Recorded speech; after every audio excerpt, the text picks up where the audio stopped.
Hello everybody, this is Jason Macedo here from the Sound Guitar Magazine. Prairie Sun Studios here. You want to introduce yourself? My name is Mark Mooka Rennick, and I guess I'm the guy that is somewhat responsible for this crazy, insane asylum here at Prairie Sun. Well, first of all, let's get into talk a little bit about the studio and what you offer here and what your functions are and how it kind of works for people that want to record here. Okay. Prairie Sun Recording is nothing more than a simple excuse to collect as much recording gear as I possibly can before I die. That's my first statement.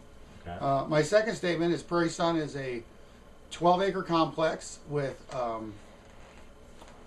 I'd say, 3 recording studios, 2 guest houses, mastering room, rehearsal, all in one compound in beautiful Sonoma County, west of the town of Katati.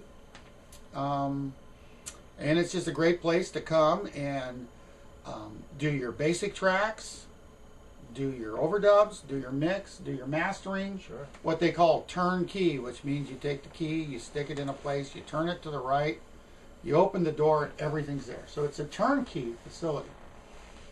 Nice. Okay. So how did you get started in music and doing recording and all that stuff that goes along with that? My mother, God bless her, when I was 5 years old, insisted that we learn how to play the grand piano. And so we took lessons, and I started with this lady named Mrs. Boswell, who, if you missed a note, she had a ruler and she hit your hands. And I went through all the A through the Z books, and then from there, one of my very good-looking babysitters turned me on to this album called Meet the Beatles. Before then, we listened to transistor radios, which is about the size of that flip phone over there.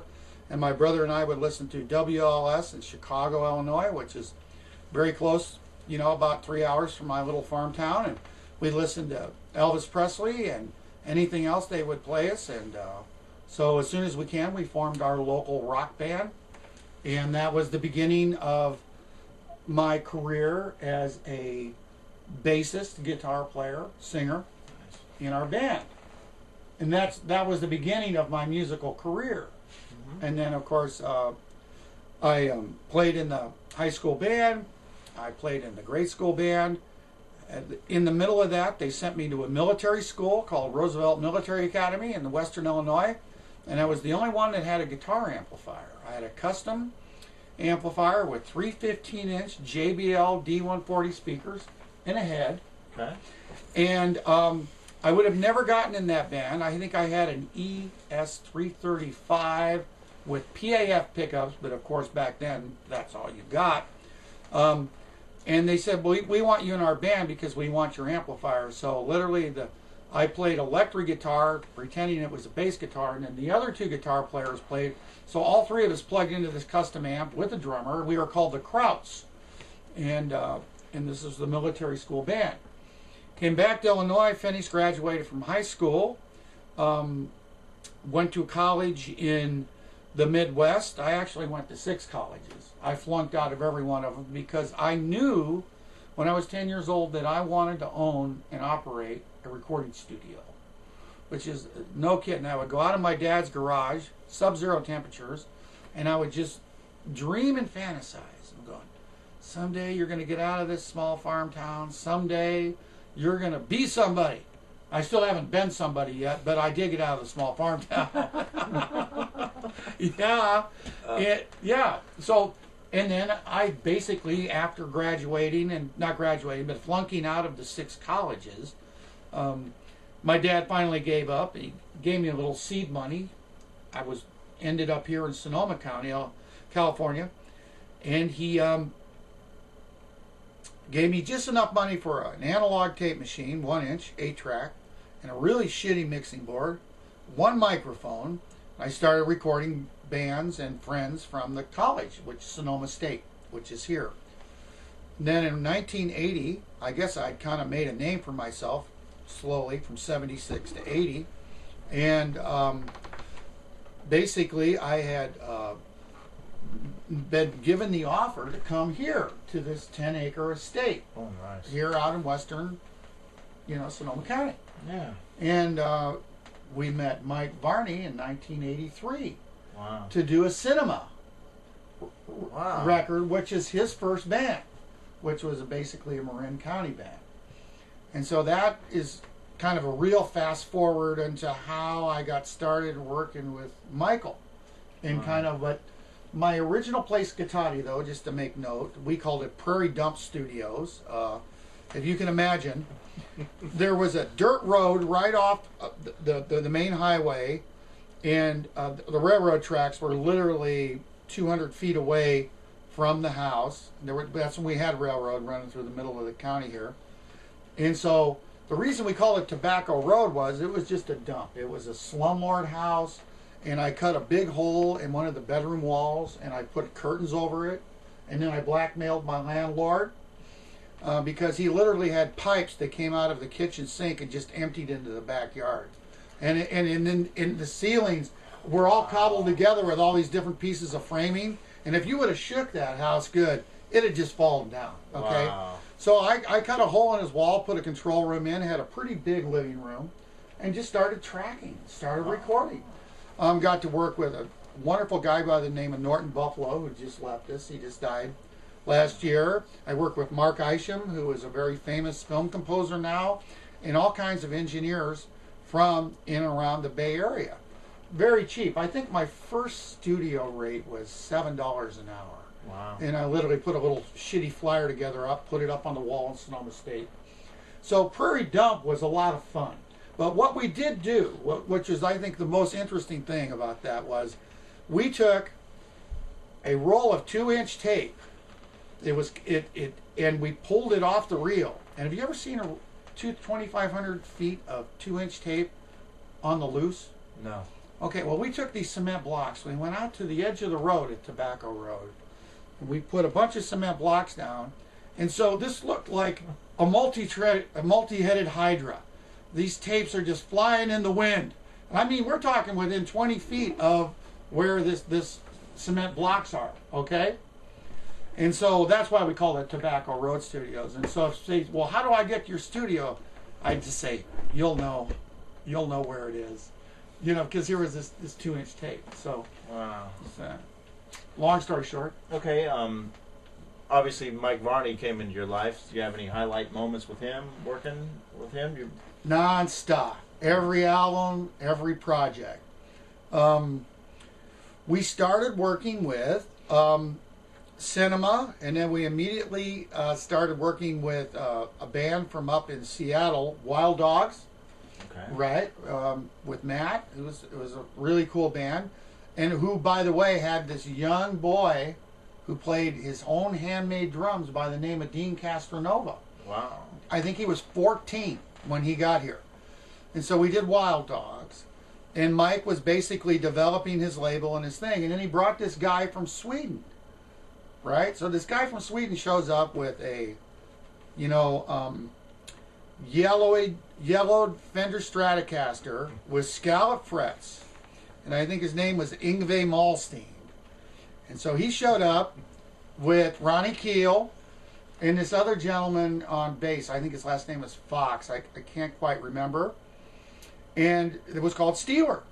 And so that's how we met Yngve. And Barney had been agonizing trying to get the visas going. That was the biggest problem, was getting Yngve over here.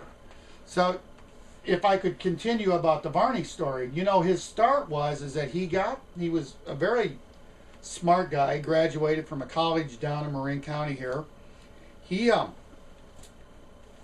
basically became the the spotlight columnist for Guitar Player magazine. Remember it well. And so, but his gig was everybody in the world sent him their cassettes.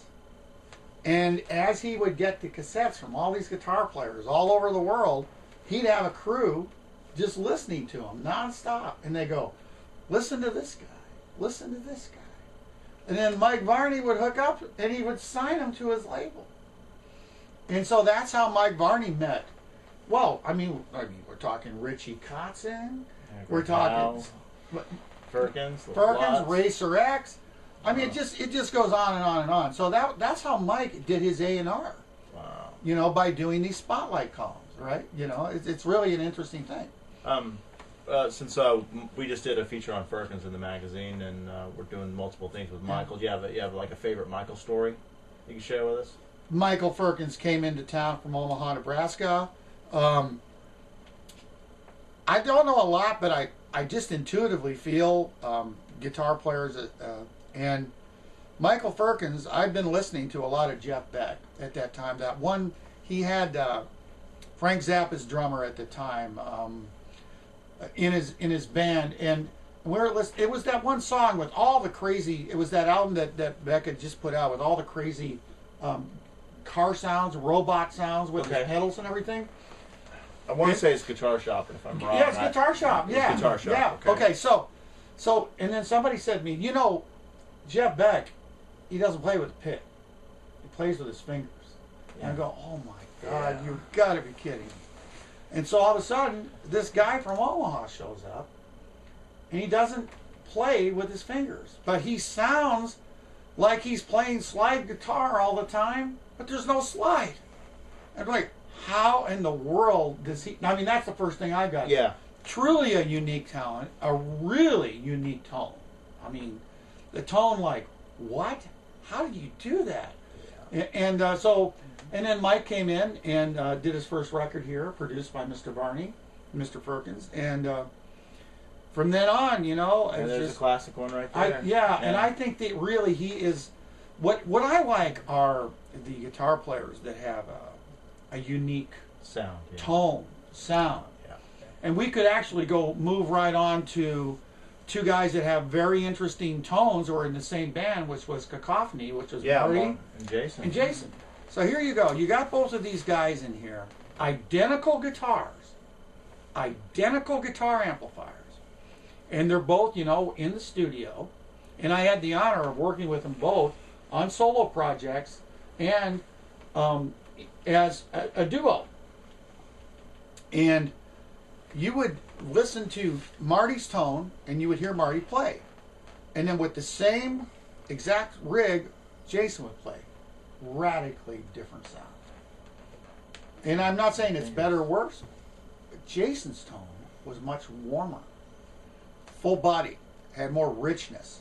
Where Marty's which was, you know, brilliant, but it was more edgy. It was a little harder sounding because it was his attack or whatever. And that's the biggest thing I noticed between the two of them. Another thing I remember about both of those guys, at about 8 or 9 in the morning, they would be recording all night. You would go out to the yard across from where our office is. Yeah. And you would see them. We had a little bench out there, right? And there'd be a chair over there, and they'd both be sitting there like this. Kind of Marty's eyes would be kind of like half open, and they'd be doing scales. Okay? They played all the time. You know, and I'm saying to myself, yeah, this is the real deal. You know? Yeah, sure. You know what I mean? So that's an interesting story, don't you think, about between the two? Yeah, definitely. What was Richie like? Thoughts on? Very young when he came in here. Very motivated, was already doing his own recordings at home. Very focused. I think he came from Pennsylvania. Really nice parents. Again, very young man. And again, Richie actually got me my Marshall endorsement, and which was lovely. Later on, he came out to do another solo album, which I engineered here in this actual room here. We mixed it. It was a different configuration. I had a Trident mixing board then. Now I have an SSL back here. And Richie taught me that with a Marshall amplifier, first of all, you always put a rug underneath the speaker.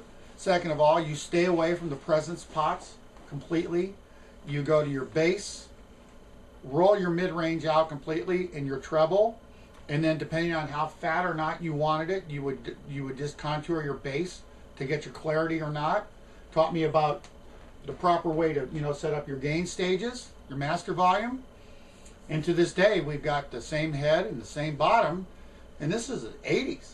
That he, you know, he called up the Marshall rep and said, "Yeah, I want you to hook Mooka up over here, Prairie Sun," you know. And I think I saw him at a private function. Maybe this is post Poison, right? Okay. All right, maybe 3 or 4 years ago, just a lovely man. And again, he's producing records for people and making amazing recordings. So yeah. Greg Howe, your experiences with Greg. One of the nicest guys. All these people are lovely. That's the beauty of Mike Varney. 99.9% of the people that Mike has brought in here, and especially Mr. Hiland over here, gets right up there with the top prize.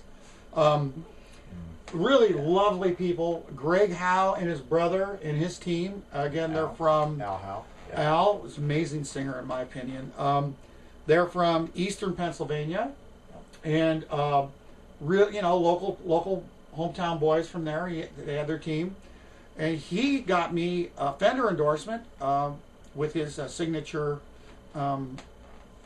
Greg Howe pink strap. Yeah, the 24 fret. Which, like a fool, I gave to Johnny's engineer, Jason DeTavio. I don't know. I had a weak moment. He won't give it back to me now. But anyway, but Greg gave me he's here Mooka here, and Greg Howe is one of the nicest, soft-spoken. What's significant about Greg is that Greg did not like reverb. He never touched a reverb chamber on his guitar. He was one of the guys who started this tradition, I think, where delay only. He figured he could create it, either be a tap or a short slap, but that he could create a sense of ambience around his guitar, and to him it was less messy, less dense, less, so you could articulate the notes. Very focused. Very focused, okay? I'll bring up one more guitar player, Paul Gilbert, and then if you have a Yngwie story that you could share with everybody. Since obviously Maestro has gone on to many things now. I call Yngwie Maestro. Yeah, Yngwie, definitely the Maestro. I got a story about Yngwie, but we'll talk about Paul. Paul came in here with Racer X. Again, I believe his hometown, I think Pennsylvania, maybe again. So somewhere he's from out there in the hinterland. Californians call them the hinterlands. And he came in here with Jeff Martin on vocals, who, by the way, is a brilliant drummer. And we went on to do a record with George Lynch here with Jeff on drums, And so they were all buds from L.A. They all met in L.A. They were all part of the scene on the Strip. And again, this is another guy, you walk in the room, who's playing guitar? Paul Gilbert. I mean, he's playing all the time, What's another thing interesting about Paul? Paul had a very unique concept about tone and stacking different instruments. His musicology, I think, is pretty deep. And again, a lot of these guys come from a real deep musicology. They come from either an excellent teacher or an excellent school, or mentor in the high schools, you know what I mean?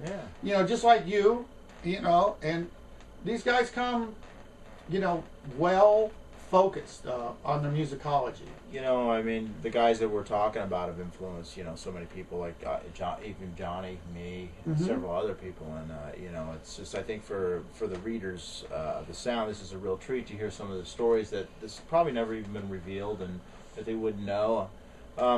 Me and Johnny been up here for about 6-7 days now, I think, and this place is kind of like, I consider Prairie Sun Studios kind of like the hollow ground of guitar, because I mean everybody from Becker's been here, Yngwie's been here.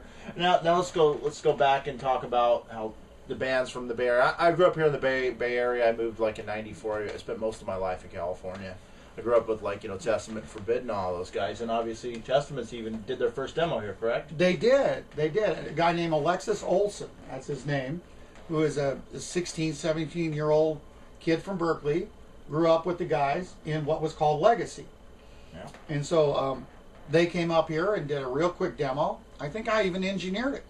And this is all analog, by the way. And most of the records we're talking about was all done to 2-inch tape. Which is great. It's great. That's another thing. I love digital, but we still at Prairie Sun still have 3 2-inch analog tape machines and 2 half-inch. I mean 2 2-track mix down machines. But anyway, so I I guess what I'm kind of like lost my focus there because We're talking about the legacy demo. Okay, yeah, my eyes glazed over when I started talking about analog tape machines. I'm so sad. It's like, yeah, man. They're very warm, aren't they, Mooka? Oh, Yeah, very Yeah, warm. buddy. Very warm. Warm sound. and the science is still as valid today as when they, because I mean, they spent millions of dollars developing that technology. Not that the digital folks didn't, but it's just there was a certain volition or an intent to create musical, warm-sounding tones. Back to Legacy. Yeah. So then Legacy got signed to a guy by the name, eventually, of Jeff Saltzman, and they got signed to a subsidiary of Atlantic, and then we did, they were actually managed also in conjunction with the Bill Graham Presents people. And then we did some more work with them, and then they went out to New York, and they took off. And the rest is history, yeah. Yeah, I actually did, is it Alex? I think I did a project for Mr. Varney with Michael Manring on bass, Alex on guitar, and the guy who's playing drums for the Blue Man Group now, a really well-known drummer in the Bay Area. And they came in and did this kind of prog rock kind of thing. And that was the last time I saw him. You also did Exodus' first record here, correct? We did the Exodus first record here with not Wazette, but the original singer, Yeah, Paul Bailoff. Paul Bailoff, yeah. Paul Bailoff, and He's and great, so, he was a okay, great dude, I'm man. going He to was a talk great out of guy. school. I'm going to talk out of school. So I had a friend from Los Angeles by the name of Johnny Volitis. They called him Johnny X, who actually had a baby daughter here in Sonoma County. So he moved on up here to see if he could help his girlfriend. She wasn't his girlfriend at the time, but he got her pregnant, so they had this beautiful daughter. So he's going, Mooka, I want to come engineer. I made records. Now Johnny X later went on to do a bunch of recordings for the Rolling Stones in Los Angeles. So, so the long story short is, I said, Johnny X, I got this band coming up here from the East Bay. And do you love metal? And he goes, yeah, but I love everything. Yeah. And they just hit it off so good. Well, they hit it off so good that, the house that you and Johnny are staying at, they trashed that house so bad. And we have a picture of it, that literally 2 to 3 feet up off the ground, after they were done recording the project, there was garbage this high on every square inch of the roof. And my landlord said, that band can't come back. But we would have gotten the mix. But Exodus couldn't come back because, they thought it was hilarious. Because, they're young brothers from the East Bay. Sure. You know what I mean? Sure. And they were quite lovely and really nice people. And Paul is gone now, but Yeah. that's my Exodus story. We also did Faith No More's record on Mordrum. Okay?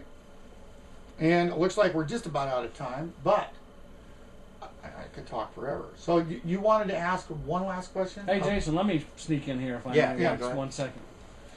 Mooka, I know, bud, that I've recorded 3 albums in my career, and I've had a wonderful time as a guitar player in this business. But I do have to say to all the folks out there in the Sound Guitar Magazine land that Prairie Sun Studios, man, you guys, the hospitality you've shown is absolutely unmatched, man, by anybody. Yeah, he even has interns to run your errands and everything. You guys else. have been absolutely fantastic to us. Yeah. Even as far down as doing laundry for us. Anything. You guys have been so hospitable, man, and have made it very, very comfortable for me. I recorded in C. We tracked in C. I got to CB the other day, which is a beautiful studio, and of course now we're doing my guitar overdubs here in A. And I got to use one of the rehearsal facilities. So everything that you've talked about, I've seen both houses where people stay. I'm staying in one and doing laundry in the other. And man, I'll tell you, you have just really created like Jason said, a hallowed ground for guitar players to come. It's kind of magical when you first get here. You're just like, okay, well, let's, and then as you get here, you just get so comfortable. And so if you are bands out there, players, I kind of recommend making the trip to California and get in touch with this guy right here. I do recommend. Yeah, definitely recommend it for sure. And in fact, Mooka, I want to take this opportunity and thank you guys, man, for everything you're doing for me, because I'm very excited about how well this record's turned out. Can't wait for people to hear it. And trust me, you guys, when you hear the mix from Prairie Sun out here, you're going to be very happy. It's a chicken picking frenzy of a good time, and it was all done right here at Prairie Sun. So Mooka, thank you, buddy, for everything. And we can definitely get together before I leave, and we'll do a little walkthrough, and we'll talk a little bit about the history, and Mooka will kind of share some around, like maybe he can tell us who once maybe recorded in some of the rooms. It's pretty neat. C Studio. For me, it was really neat to see that one because I know the Steeler record was done there. Yes, it was. Several other ones. So Travis, right? Who was the drummer on that record? Damn. We will look it up, and I'll make sure I have it in the interview for sure. No pun intended. I want to say that Johnny and Jason over here, it's just been such a pleasure to have you guys. The thing that we try to do is we learn from everybody that comes here. Everybody that comes here leaves a little bit of their soul. So the next guy that comes along, you like the vibe here, and that's just because there's so many cool guys. It's comfortable. Yeah, and it's real. I mean, it's not really pretentious. It's calm, and I have two words to say for everything. It's called guitar love. Yeah, and if you don't have it, we don't do commercials and we don't do techno records, though I gladly do them, but nobody ever books them. Well, Mooka, you even have all your amps here, bud. If people need an amp to use, or if they need a Marshall half stack, or if you need an old Fender, if you need you have it here, man. And you have other resources if there's something that you don't have, you can get it. I do, and I have a terminal illness, gentlemen. It's called GAS, Gear Acquired Syndrome, and I cannot help myself. I'm getting married in August, and wonderful. And I know, and God, but the prenup already has provisions. You do not get my gear. You can have everything else. You have nothing to say about me and Prairie Sun and my GAS. You're out of that loop. And she says she accepts it so far, but we know women. We know how this will go. But I might have a couple of years. Well, Mooka, you know what? I've been married to my wife, Kimmy, for 6 years. And if you were to call her on the phone and talk to her about, what do you think of Johnny and his guitar playing, you know what she'd say? He's guitarded. And my better half, she supports everything that I do, and she's been with me. She's kind of the reason why the sound is what it is today. She definitely helped me get it started. God bless the women. Well, Kimmy, man, I wouldn't be doing what I'm doing. So Crystal, without her support and everything, I just absolutely would be there, and I love you more than anything. So. My ex-wife, who after 22 years decided she'd had enough of this crazy man, but we're still best friends. Her name is Cheryl Rennick, and we have a son, Dana. He's 28, and she was instrumental. I mean, you ask any of the artists that Mike Varney had come stay here, Phil Mogg and Pete Way from UFO and Michael Shaker. They loved Sherry because, imagine this place even if you had more of a feminine influence. Oh, wow. You know what I mean? Yeah. Actually, to help take care of you. But all I know is I wouldn't know where my socks were if it wasn't for my wife Kimmy, and I love you too, baby girl. Thanks for everything. We got to talk about one Bay Area guy, Neil Sean. I can't leave him out of this interview. Neil Sean brought in a band that he was producing in the mid '80s and loved the place. They later came back and did all the vocals for not this last record, but the record before this. They did all those here at the studio with Tom Size as the engineer. And Neil is obviously, God, is amazing. Johnny, is Neil one of our heroes? I would say yes. I mean, if it wasn't for Neil, I don't think I would have played as long. He's really brilliant. Neil's the one that hooked me up with Sammy Hagar, man. He's been wonderful, man. He's been a So Neil, if you're watching, we love you, bro. Love you, bro. Yep, we do too. Okay. And Prairie Sun Studios rocks.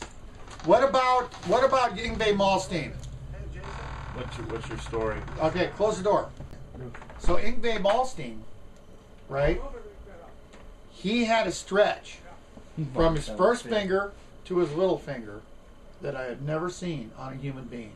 And he had that Fender with the scalloped frets. He kind of started that, I think. Yeah. Right? But I've never seen a reach on a fretboard. So in other words, I feel that Yngwie had this sense, the gift. Besides just being a woodshedder and a hard worker, he had the physical equipment. Yeah, I got steak fries, baby. They don't work as good. That's why I'm a chicken picker. That's all right. All right, guys. Thank Mooka, you. thank Hope you. you guys enjoyed this, everybody. All right.